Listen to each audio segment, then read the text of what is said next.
अस्सलाम वालेकुम, मेरा नाम राशिद है और आज के इस ट्यूटोरियल में हमने रफिंग टूल के बारे में पढ़ना है। ठीक है, रफिंग टूल जो होता है वो किसी भी जो भी कोई ऑब्जेक्ट होता है उसकी जो आउटलाइन होती है, ठीक है, उनको नोकदार बना देता है। ठीक है, उसको कन्वर्ट कर देता है नोकदार में, शार्प यानी कि कर देता है उसको। तो आइए हम इसका प्रैक्टिकल करके देख लेते हैं। यहाँ पे आपको एक ऑब्जेक्ट नज़र आ रहा है। तो ये शेप के अंदर लास्ट वाला जो टूल है रफ एंड टूल का है। ठीक है, रफ एंड टूल, यहाँ से आप इसके साइज़ को कम ज़्यादा भी कर सकते हो। ठीक है, यहाँ से जो है वो इसकी नोकों को भी आप कम ज़्यादा कर सकते हो।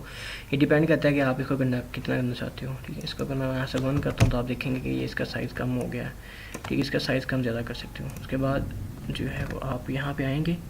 ठीक है, यहाँ से स्टार्ट होंगे और ये आपने क्लिक करके रखना है, क्लिक करके आपने रखना है और आपने इसको मूव करते जाना है। ठीक है, इसको आप मूव करते जाएंगे और ये कुछ इस शेप में ये कन्वर्ट हो जाएगा। ठीक है, नॉक्स की शक्ल में।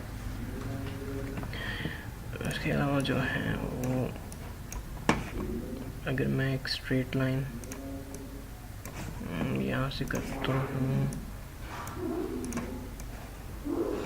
ठीक है, और उसको मैं यहाँ से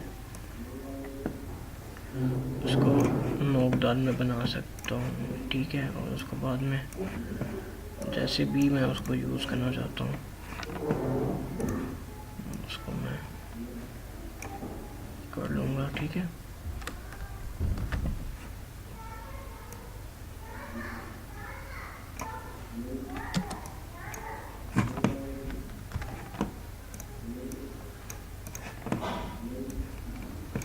तो बेसिकली ये इसका फंक्शन है। ठीक है, जो हम यूज़ करेंगे।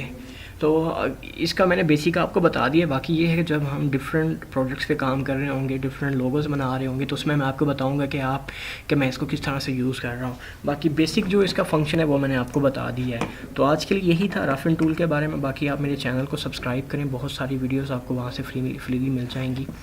आज के लिए इतना ही है। ठीक है, नेक्स्ट इससे आगे बात करेंगे। शुक्रिया आपके टाइम पर, थैंक यू सो मच।